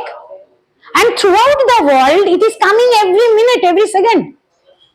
So it is very difficult, but they have the suggestion that you should have the rules of minimizing plagiarism. Now I hope this was told to the users and the scholars and researchers, that how to reduce the plagiarism we should know, right? So he has pointed out in the effectivity. Blum কি বলছেন যে দেখুন কোন magical answer নেই, এই যে আমি বলে দিলাম, আমি বলছি আমরা যখন টার্নিটিন লাগিয়েছি ইউনিভার্সিটিতে আমরা 0% দেখতে পাচ্ছি, 0% আসছে বারবার, যেটা আমি বলছিলাম রাজবংশী লিটারেচারের ক্ষেত্রে 0%ই দেখিয়েছে। তার মানে কি? তার মানে রাজবংশী লিটারেচারের কেউ কোনোদিন কোনো কিছু আপলোড করেনি, তাই কি? তা কিন্তু নয়। এতদিন ধরে কি রাজবংশী লিটারেচারে কাজই হচ্ছে না? তাও নয়। টার্নিটিনের ক্ষেত্রে টার্নিটিন যতখানি পারছে, যেখানে পারছে না সেখানে হাত তুলে দিচ্ছে, and it's showing no result. সেই জন্য কোন ম্যাজিক্যাল রেসপন্স আমরা পেয়ে যাব এরকম কিন্তু ব্যাপারটা নয়। তাছাড়া যেটা বলেছে যে এটা খুব এক্সপেন্সিভ, স্বভাবতই আপনি যদি এটা পারচেস করেন, উরকুন্দের মতন একটা সফটওয়্যার ইনস্টল করেন আপনার কলেজে, জেনারেলি লোকে ফ্রি সফটওয়্যার ইউজ করেই কাজটা করতে চাইছে, কিন্তু ফ্রি সফটওয়্যার তো পুরো রেজাল্টটা দেবে না, দিচ্ছেও না, সেজন্য আমাদেরকে পারচেস করতে হচ্ছে প্রোপ্রাইটারি সফটওয়্যার। হাওয়ার্ড বলছেন যে একটা কোম্পানি হোক, সফটওয়্যার কোম্পানি, যেখানে ছেলেমেয়েরা নিজেদের রিসার্চ নিজেরাই জমা করুক, কেউ দায়িত্ব নেবে না, কোন ইউনিভার্সিটি কলেজ কেউ দায়িত্ব নেবে না। এটা তো আরো হেওয়ার, কেউ যাবেই না করতে, এসে বলবে হ্যাঁ রিপোর্ট দিয়ে দিয়েছে, সঙ্গে আবার ওই মানে মানিটারি এসবও শুরু হয়ে যাবে, হ্যাঁ লন্ডারিং শুরু হয়ে যাবে, টাকা দিয়ে বার করে নেওয়া। এখন তো পাবলিকেশন হামেশাই টাকা দিয়ে হয়ে যাচ্ছে, টাকা দিয়ে পাবলিকেশন হামেশাই হয়ে যাচ্ছে, তো সেটা হয়ে যাবে। তো যাই হোক, comparing the material submitted within a defined group, others compare, আচ্ছা এটা হচ্ছে জেনারেলি ওই স্টুডেন্টস অ্যাসাইনমেন্ট চেক করার জন্য সফটওয়্যার ইউজ করা হয়, যাতে স্টুডেন্টরা কতটা কপি করেছে সেইটা দেখা হয়। ইনফ্যাক্ট আমাদের একজন প্রফেসর মারা গেছেন, বিকে সেন, উনি ইন্সডকে ছিলেন দিল্লিতে, স্যার বলতেন যে শোন এত প্লেজিয়ারিজম করিস না তো, ছেলেগুলোকে একটু খুলে পড়তে দে বই খাতা। স্যার এটাই বলতেন, খুলে পড়তে দে, যদি অনলাইন খুলে পড়ে তাই পড়তে দে, বই খুলে পড়ে পড়তে দে, যা করে পড়ে পড়ুক, এরপর তো দেখা যাবে ওরা পড়বেই না। এত বেশি মানে আমরা বাধা বিপত্তি তৈরি করছি যে আর পড়াশোনাই করবে না। তো এইবার হচ্ছে ট্র্যাডিশনাল প্লেজারিজম টেক্সট কপি। আচ্ছা এটা যেটা আমি বলেছি অলরেডি, যদি কোনো আপনি হার্ড কপি বুক থেকে কপি করেন, ম্যাক্সিমাম ক্ষেত্রে দেখা যায় যে সেটার প্লেজারিজম চেকে কিছু দিচ্ছে না, দেবে না, কারণ ওই বইটা বই হিসেবেই রয়ে গেছে, ওটাকে আমি অনলাইনে ওয়েবসাইটে আমি ডিজিটাল ফর্মেও আপলোড করা নেই, ঠিক আছে? তো এগুলো হচ্ছে আমাদের check area, checkmate areas, effectivity. এখানে আমি আমার কিছু প্রশ্ন রেখেছি আপনাদের কাছেই। এত প্লেজারিজম করছি, দেখুন আমি সকালবেলা বসে বসে লিখছিলাম জুতা আবিষ্কার, মনে আছে আপনাদের ছোটবেলার কবিতা? জুতা আবিষ্কারের কবিতাটা আমি ওই দুটো প্যারাগ্রাফ লিখলাম, যেটাতে রবীন্দ্রনাথ ঠাকুরের সেই গবু সেন আর ইয়ের কথা বলা হয়েছে। কহিল রাজা এত কি হবে সিধে, ভাবিয়া মেল সকল দেশ শুদ্ধ, মন্ত্রী কহে ব্যাটারে শুলে বিঁধে, কারার মাঝে করিয়া রাখো রুদ্ধ, রাজার পদ চর্ম আবরণে ঢাকিল বুড়া বসি পদপান্তে, মন্ত্রী কহে আমারও ছিল মনে, কেমনে বেটা পেরেছে সেটা জানতে, সেদিন হতে চলিল জুতা পরা, বাঁচিল গবু রক্ষা পেল ধরা। এইখানে এই যে রবীন্দ্রনাথের ভাবনা, যে মানে জুতো তৈরির কথাটা এসেছে যেখান থেকে ওনার লেখা, হ্যাঁ জুতা আবিষ্কার, সেখানে আমরা কি দেখেছি, জুতো তৈরি করতে গিয়ে সারা মানে জায়গায় মানে একেবারে আলোড়ন এবং আন্দোলন, কারণ রাজার পায়ে ধুলো লাগছে, ধুলো আটকাবে কিভাবে, ধুলো আটকাতে গিয়ে হাজার হাজার ঝাঁটা ব্যবহার হলো, এত ঝাঁটা ধুলো ওড়ালো যে সারা রাজ্য ধুলোয় ভরে গেল, চোখ মুখ অন্ধকার হয়ে গেল, এর মানে কোনো সমাধান হচ্ছে না। তারপরে কেউ একজন বললো চামড়া এনে দেশ মুড়ে দাও, একজন বুড়া মুচি সে বললো যে বলতে পারি যদি অভয় দাও, বলে এই কথাটা বললো যে আমি রাজার পাটাই মুড়ে দিতে চাই। তখন মন্ত্রী বলল আমারও মনে ছিল এই কথাটা, কেমন ও পেল টের, তখন কিন্তু মনে হয়নি আমাদের প্লেজিয়ারিজমের কথা, মনে হয়েছিল যামিনী রায়কে নিন, যামিনী রায়। যামিনী রায় কি করতেন জানেন? যামিনী রায় আর্টিস্ট, নিজের একটা, সবাই চেনেন যামিনী রায়ের ছবি, বড় বড় চোখের দুর্গা, মায়ের কোলে বসা গণেশ। যামিনী রায় ছবিগুলো আঁকতেন একে, এবং সেম ছবি আবার আঁকতেন। কই আমরা তো কোনোদিন বলিনি এটা প্লেজারিজম। নিজের ছবি নিজেই, আমরা এখানে বলেছি সেলফ প্লেজারিজম। আমরা বলেছি যে আমার কাজ আমি যদি নিজে রেফারেন্স না করি তাহলে সেটা সেলফ প্লেজারিজম, তাই না? সবাই আপনারা জানেন সেলফ প্লেজারিজমের কথা। তাহলে বেদাস, উপনিষদ আর পরম্পরা আর গুরু শিষ্য পরম্পরার যে আমাদের পড়ানো শেখানো ক্লাসরুম, টিচারের কাছ থেকে শুনে এসে বলা বা নোট লেখা বা আনসার স্ক্রিপ্ট তৈরি করা, সেগুলো তো তাহলে প্লেজারিজম নয়? একটু ভাবুন, আমার তো মনে হয় ওগুলো প্লেজারাইজ। ক্লাস নোট, এক্সাম শিট, এক্সামে আমরা কি লিখি, টিচার যেটা বলে সেটাই তো, কেন বলেছে ওটা তো প্লেজারাইজড হয়ে গেল, কারণ আমি প্রথমে বলেছি ন্যারেটেড। ন্যারেটেডকেও আমরা প্লেজারিজমের মধ্যে ঢুকিয়েছি, ঢোকাইনি? আর দেখুন এই যে মিউজিক, মিউজিক গান যারা গাইছেন আদি অন্তকাল ধরে গিয়ে আসছেন, লতার গান দুনিয়ার লোক গাইছে, কেউ বলছে না ওটা প্লেজিয়ারিজম। হ্যাঁ, গাইতেই পারবে না তাহলে মুখ চুপ, বন্ধ, সবাই চুপ করে যাবো আমরা। তো প্লেজিয়ারিজম কিন্তু এই জন্য বলেছিলাম আমি প্রথমেই যে আমরা কি নেব, কতটা নেব, কিভাবে নেব, কমন গ্লোবাল যে প্রবলেম গুলো সেগুলোকে আমরা দেখবো। দেখুন দেখুন এখানে রিমিক্স, যেটা আমি বলেছি, এই যে গানের ক্ষেত্রে আপনারা রিমিক্স পাচ্ছেন, ক্লাসিক্যালের সাথে কোনো একটা সুর অ্যাটাচ করে দিয়ে রাগটাকেই পাল্টে দেওয়া, রবীন্দ্রনাথের গানের সাথে কয়েকটা ওয়ার্ড চেঞ্জ করে দিয়ে গানটাকেই পাল্টে দেওয়া, এটা তো হামেশাই হচ্ছে। রবীন্দ্রনাথ কেন, দুনিয়ার সমস্ত কিছুর সাথেই হচ্ছে রিমিক্স। আচ্ছা, 404 এরার, এটা কিন্তু ভয়ঙ্কর এরার। এই এরারটা হচ্ছে একটা, মানে এটা হচ্ছে একদম ইচ্ছাকৃত ভাবে করা কাজ। মানে আপনার রেফারেন্স লেখা হলো কিন্তু সেই রেফারেন্সটা আপনি জীবনেও খুঁজে পাবেন না, যার জন্য মাঝখানে আরেকটা সিস্টেম বলা হয়েছিল যে আপনি যদি ওয়েবসাইট থেকে রেফারেন্সিং করছেন তাহলে আপনি ওয়েব ডকুমেন্ট সার্চ ডেট দিতে হবে। এখানেও আমাদের ছেলে মেয়েরা মাহির, তারা বলেছে আপনি 6 মাস আগে একটা সার্চ করেছি, 6 মাস পরে যদি ওই ফাইল কম্পিউটার না দেখায়, দোষটা কি আমার? দোষটা কম্পিউটারের বা ওয়েবসাইটের? কেমন? তো এটা হচ্ছে 404 এরার। সেটাকে আমরা রেফারেন্স হয় খুঁজে পাই না, আর না হলে ইনঅ্যাকিউরেট। আরো মজার মজার ব্যাপার আছে, আপনার ডকুমেন্টের নিচে একটা রেফারেন্স পাওয়া গেল, সেই রেফারেন্সটা এই বিবলিওগ্রাফিক কাপলিং যেটা আমরা বলি, একটা রেফারেন্স পাওয়া গেল একটা ডকুমেন্টে, সিমিলার টপিকের আরেকটা কাজে আরেকটা ডকুমেন্টের নিচে ওই লোককেই পাওয়া গেল।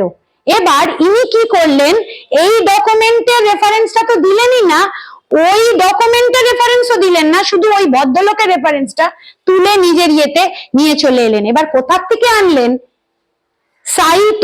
সাইটিং ডকুমেন্টটাকে আর রেফার করলেন না। হ্যাঁ, এটা কিন্তু করার কথা নয়। যদি কোর জার্নালকে আমরা স্টাডি করতে যাই, কোর জার্নাল কিন্তু সব সময় বারবার যে ডকুমেন্টে সাইটেড হয়েছে সেই ডকুমেন্টটাকেও আমাদের ইন বলে আমরা রেফারেন্স করি। লাইব্রেরি সায়েন্সে তো এটা একটা মানে রুল শেখানোই হয় যে এটা দেখা গেছে in such and such document. কেমন? তো এগুলো কিন্তু আমাদেরকে মাথায় রাখতে হবে, এবং এইভাবে আমরা এরার গুলোকে ওমিট করার চেষ্টা করি যাতে আমরা এরকম ধরনের ভুল না করি। হাইব্রিড গুলো তো জানেনই আপনারা, হাইব্রিড মানে হচ্ছে এটার থেকেও কিছু ওটার থেকেও কিছু, তো নিয়ে আলটিমেটলি দেখা গেল কোনো রেফারেন্সই নেই, হাইব্রিড ডকুমেন্টটা চলছে। আর ফাইন্ড এন্ড রিপ্লেস আমরা কম্পিউটারে করি। মনে করুন সব জায়গায় পুরো ডকুমেন্টে অ্যাজ এ হোল আমি লিখে বসে আছি সিনেমা, CINEM এর জায়গায় MO হয়ে গেছে, তো ফাইন্ড এন্ড রিপ্লেসে আমি MA বসিয়ে দিয়ে ওটাকে পুরো ফাইন্ড এন্ড রিপ্লেস দিয়ে আমি সরিয়ে দিতে পারি, সারা ডকুমেন্টে ও সিনেমা সরিয়ে সিনেমা হয়ে যাবে। ফাইন্ড এন্ড রিপ্লেসটা হচ্ছে ওই ধরনের একটা। এরকম ভাবে আমরা কিন্তু প্লেজারিজম করি, কিন্তু সেটাকে আমাদের অ্যাভয়েড করতে শিখতে হবে যাতে আমরা এরকম না করি। বুঝতে পেরেছেন?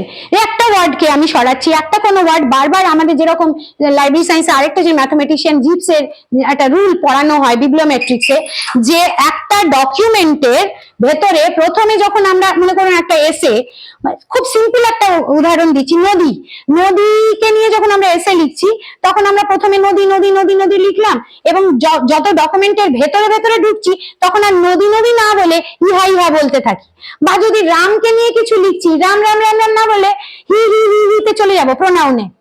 তো ম্যাক্সিমাম জিপের থিওরিটা এটাই ছিল যে ডকুমেন্টের প্রথম দিকে যত আমার ওয়ার্ড কাউন্ট থাকবে সেই ওয়ার্ড কাউন্টটা কিন্তু নিচের দিকে গিয়ে কমতে শুরু করবে, এবং ওই ওয়ার্ড কাউন্ট কিন্তু আমি পরের দিকে আর পাবো না, লেসার নাম্বার হয়ে যাবে। কেমন? তাহলে আমি যখন হাইড রিপ্লেস বা ফাইন্ড এন্ড রিপ্লেস করতে যাব তখন আমি কিন্তু শেষের দিকে ওইখানে গিয়ে ওকে রিপ্লেস করতে পারবো না। কেমন? এটা বুঝতে পারলেন? আপনি চাইছেন যে আমি যে ওয়ার্ডটা আমাকে সিমিলারিটিতে দেখিয়ে দিচ্ছে ওটাকে আমি রিপ্লেস করে দেবো, যেখানে যেখানে আছে আমি রিপ্লেস করে দিচ্ছি, কিন্তু সব জায়গায় তো মিনিংটা তো থেকে যাচ্ছে। আপনি যাকে মিন করে ই লিখেছেন, যাকে মিন করে ইট লিখেছেন, সেটাকে তো সরাতে পারবেন না। ক্লিয়ার? এই বিষয়গুলো আমাদের মাথায় রাখতে হবে, বুঝে চলতে হবে। রিসাইকেল ব্যাপারটা মন্ড তৈরি করার মতন। মন্ড তৈরি করি না আমরা, চিড়ের মন্ড, যেরকম এরকম দলা ফলা পাকিয়ে চিড়েটাকে আর অস্তিত্বই থাকে না, সেরকম রিসাইকেল এমন ভাবে ঘুরিয়ে দিলাম ডকুমেন্টটাকে আপসাইড ডাউন মিডল এরকম এরকম করে ঘুরিয়ে দিলাম যে ওর মাথা দিদি এখানে শুরু হয়েছিল কথা সেখানটা চলে গেল নিচে, মাঝখানে, ভেতরে, কোথাও, মানে একদম রিসাইকেল করে দিলাম, ডকুমেন্টের পুরো খোলনলচে পাল্টে দিলাম। এটা হচ্ছে আজকাল আর কি। রিটুইটটা হচ্ছে ওই টুইট কথাটার থেকে এসছে, আমাদের এই সোশ্যাল মিডিয়া প্ল্যাটফর্মের টুইটের রিটুইট।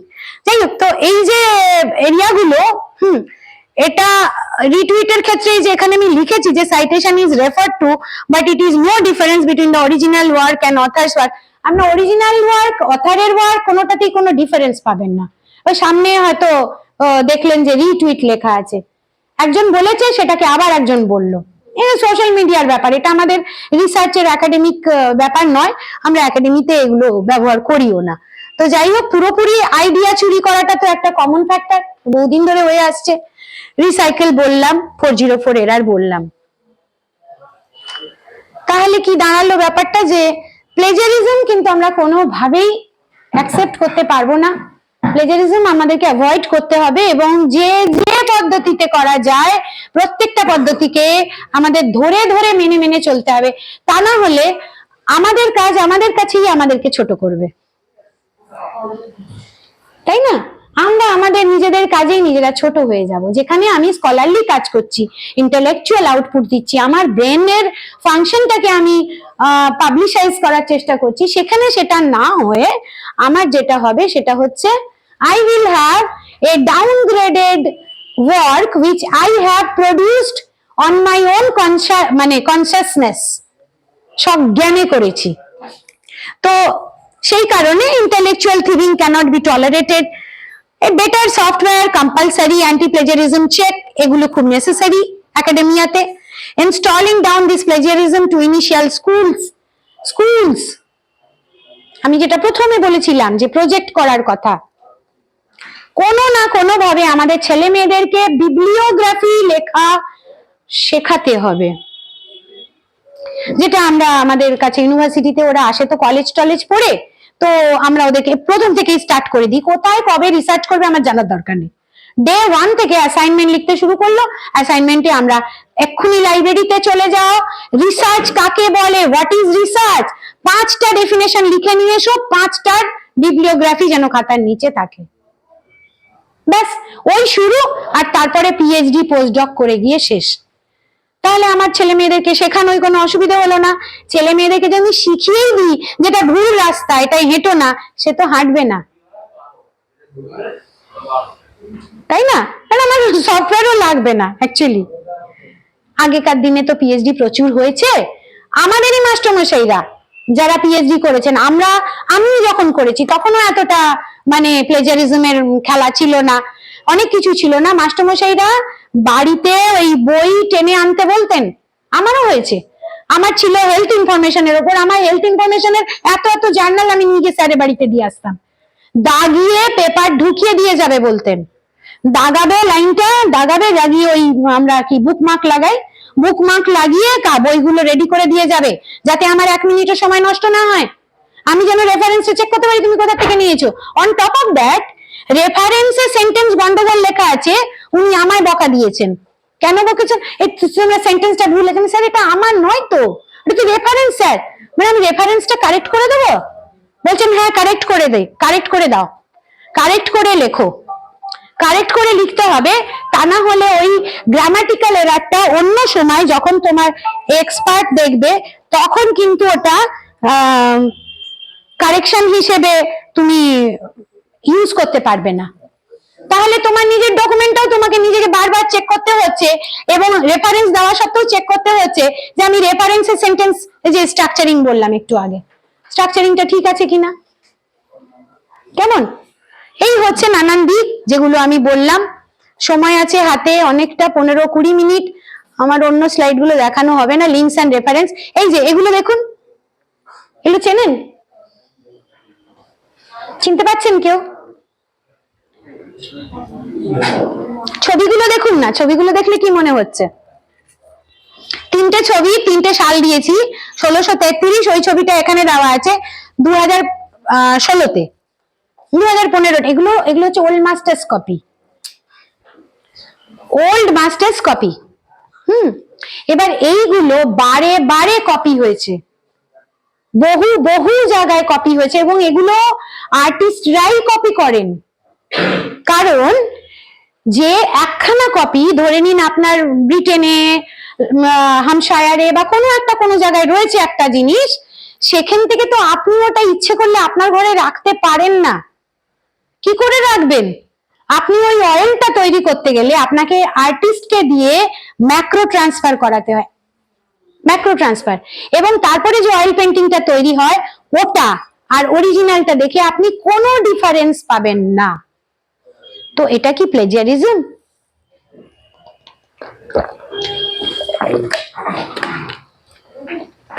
ভাবতে হবে। কিন্তু আমাদের ক্ষেত্রটা আলাদা, আমরা তার ছবি আঁকছি না, আমরা টেক্সচুয়াল ওয়ার্ক নিয়ে রিসার্চ করছি। ফলে আমাদের কি করতে হবে? আমাদের সেটাই করতে হবে যেটা করলে আমরা আমাদের পিএইচডিটা বা পোস্ট ডকটা ঠিক করে করতে পারি। কেমন? আর কিছু প্রশ্ন থাকলে করুন, জিজ্ঞাসাবাদ থাকলে করুন, কোনো জায়গায় যদি না বোঝা থাকে বলুন, যাতে আমি আপনাদেরকে এক্সপ্লেন করতে পারি।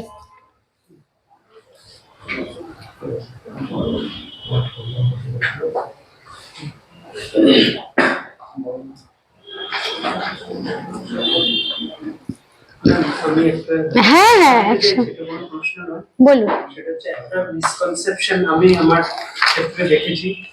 সেটা হচ্ছে ধরুন আমি অ্যাজ এ স্টুডেন্ট কোনো লেখা শেষ করলাম, হ্যাঁ থিসিস হতে পারে বা কোনো পেপার পাবলিকেশনের জন্য আর্টিকেল। এবার অনেক সময় হয় কি যে আমার যে ইনস্টিটিউট, ধরুন যেমন ক্যালকাটা ইউনিভার্সিটির কথা আপনি বললেন, আপনারা প্রেজেন্টলি উরকুন্ড ইউজ করেন। হ্যাঁ আমরা উরকুন্ড, আগে টার্নিটিন। হ্যাঁ তো আমি পার্সোনালি যদি টার্নিটিন আমার বাড়িতে বসে আমি রিপোর্টটা দেখে নিলাম, অ্যাকর্ডিংলি আমি রিসাইজ করলাম বা মডিফাই করলাম, যাতে ফাইনালি যখন আমি সাবমিট করব আমার ইনস্টিটিউশন যখন তার মানে চেক করে রিপোর্ট বের করব, তো আমি নিজে অনেকটা ভয়ে ছিলাম বা ঠিকঠাক গাইডেন্স পাই যে ধরুন আমার লেখাটা আমি যদি একবার আপলোড করে দিলাম টার্নিটিনে হোক বা কোনো সফটওয়্যারে, তারপর আমার ইনস্টিটিউশন যখন ওই লেখাটা আবার আপলোড করে ওরা ওদের এন্ডে চেক করবে, সেটা কি প্লেজিয়ারিজমের মধ্যে পড়বে? যদি আপনি সেম সফটওয়্যার ইউজ করেন ও বলে দেবে যে this was already checked by this software, they are very intelligent. সেই সফটওয়্যারে পার্সোনালি চেক করতে পারবো না যেটা আমার ইনস্টিটিউট ইউজ করছে। সেটা তো নির্ভর করছে আপনি ওটা কিনতে পারবেন কিনা, কারণ ওটা তো ওরা পারচেজ করে করছে। আমি আমার ক্ষেত্রে বলি না, আমি একটা কথা জিজ্ঞেস করি, আপনি কি রিসার্চ করছেন? হ্যাঁ, কোথায় সাবমিট করেছি। করেছেন? তা কি হয়েছিল আপনার ঘটনাটা প্র্যাকটিক্যাল বলুন না। আমারটা আমি টার্নিটিনে করেছিলাম। আমার যিনি স্যার গাইড আমাকে বললেন তুমি আগে করে নাও, তারপর আমি টার্নিটিনে সাবস্ক্রাইব করে আমার ল্যাপটপে আমি সফটওয়্যারটা ইনস্টল করে যা যা ফর্মালিটিস আছে আপনি যেটা বললেন রেফারেন্সেস গুলোকে রিমুভ করে আমি দিয়েছিলাম। তো আমার 4% এর মতো প্লেজিয়ারিজম দেখিয়েছিল। তখন আমাকে স্যার বললেন 10% এর বিল, হ্যাঁ দিলে হলে অসুবিধা নেই, তুমি দিয়ে দাও। রবীন্দ্র ভারতী উর্দু ইউজ করছে রিসেন্টলি। ওদের প্রথম উরকুন্দের কনফারেন্সে আমরাই ছিলাম ইউজিসির। উর্দু ইউজ করছে, তো আমি প্রথমে উর্দু করবো কিনা একটা কনফিউশনে ছিলাম। তাহলে ওই জন্য যেহেতু রবীন্দ্র ভারতী উর্দু করছে, তাই আমি নিজে আলাদা ওটা থেকে ডেভিয়েট করে টার্নিটিনে করলাম। এইবার যখন আমি আপনাকে আমি এটা অলরেডি বলেছি, টার্নিটিন সফটওয়্যারটা আমাদের দেশের, আমি আপনাকে দেখিয়েছিলাম এই সাইডে যে লোকাল অ্যান্ড গ্লোবাল প্রবলেমটা। লোকালের ক্ষেত্রে টার্নিটিন ভালো রেজাল্ট দিচ্ছিল না, যার কারণেই আমাদের ইউনিভার্সিটি থেকে ওই কনফারেন্স করে ওটা ঠিক করা হয় যে এমন সফটওয়্যার ব্যবহার করব যাতে আমাদের দেশের মতন দেশের সফট কপি বেশি লোড হচ্ছে, সেই জন্য ওরা উরকুন্দে কনভার্ট করেছিল। টার্নিটিনের এই সমস্যাটা হচ্ছিল। এবার আপনি যখন উরকুন্দে দিলেন তখন ক পার্সেন্ট দেখালো? সেটা 5%।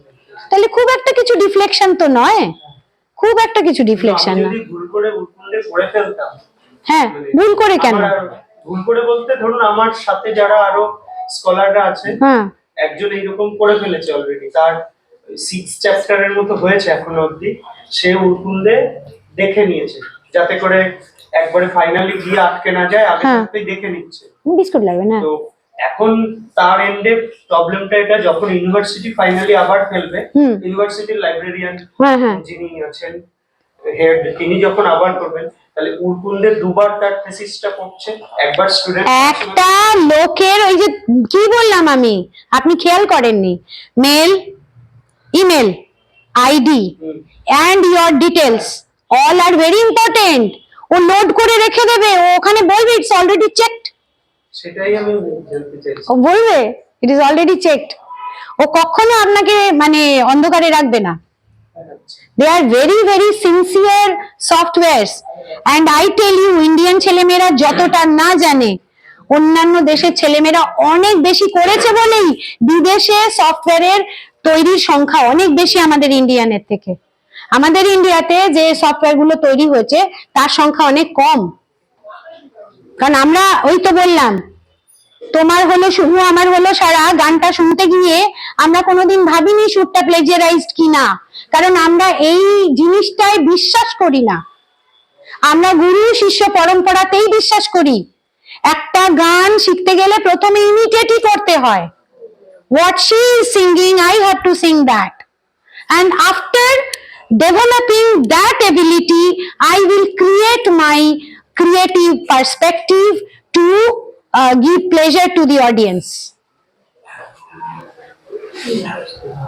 সেজন্য আমরা এটা বিশ্বাস করতাম না, কিন্তু যেহেতু এটা হচ্ছে সারা বিশ্ব জুড়ে, বিশ্বমানের একটা গন্ডগোল, সেখানে আমরাই বা পেছিয়ে থাকি কেন? ইউজিসি সারা মানে সারা ভুবনে কাজ করছে, তো আমাদের এখানে কেন বা ও সে করবে না?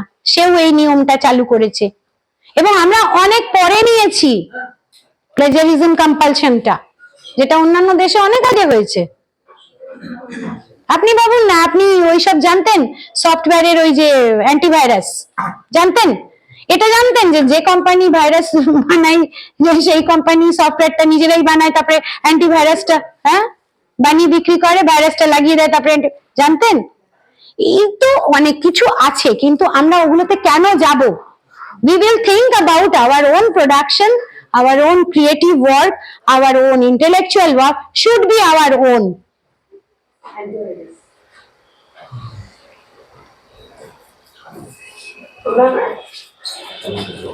আমাদের হিস্ট্রি ক্ষেত্রে যেটা হচ্ছে অনেক সময় যে আমরা যে প্রাইমারি সোর্সটাকে অরিজিনাল সোর্স হিসেবে কাজ করি অলওয়েজ, তো মানে আমি একটা চার্ট ব্যবহার করেছি, তো আমার আগে অন্য কোনো বিষয় বা আমার বিষয়েরই হোক সে সেম চার্টটা হয়তো ইউজ করেছে, কিন্তু যখন আমি চেক করাচ্ছি তখন কিন্তু আমার সিমিলারিটি দেখিয়ে দিচ্ছি। বলছি বলুন। আমি এটা কিভাবে অ্যাভয়েড করব? মানে আমি অ্যাভয়েড করার কিছু নেই, আপনি ওখানে তলে রেফারেন্স করবেন যে ওটা সেন্সাস রিপোর্ট। না, সেন্সাস রিপোর্ট না হলে যে প্রাইমারি সোর্স থেকে একটা চার্ট ব্যবহার, চার্ট তো কখনো সিমিলারিটি দেখাতে পারে না, কারণ ওটা তো গভর্নমেন্ট প্রোডাকশন। অ্যাডমিনিস্ট্রেটিভ রিপোর্ট যেটা প্রবলেম হচ্ছে মানে অনেক স্কলারে। তো সাপোজ একটা সেন্সাস মানে সেটা না প্রাইমারি সোর্স মানে আমি সেন্সাসে একটা হচ্ছে সেন্সাস ডাটা আমি তুলছি যে পপুলেশন যে ডেমোগ্রাফিক যে আমাদের সেন্সাস 1871 না প্রথম সেন্সাস, সেখান থেকে যদি আমি ধরি যে সেন্সাসের যে ডাটাগুলো এত ডেমোগ্রাফিক হয়েছে, এত মানুষ এত বাড়ছে, আর একজন সেম কাজ করেছে ওই ডাটাটা ইউজ করেছে কিন্তু তাদের প্লাগিয়ারিজম দেখা যাচ্ছে, এটা কিভাবে করব?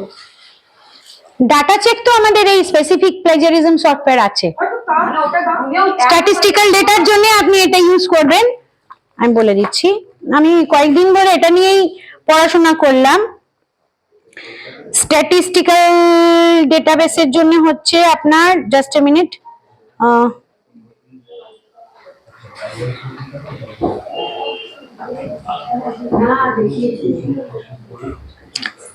একটা তো আছে গ্ল্যাট, আরেকটা আছে হচ্ছে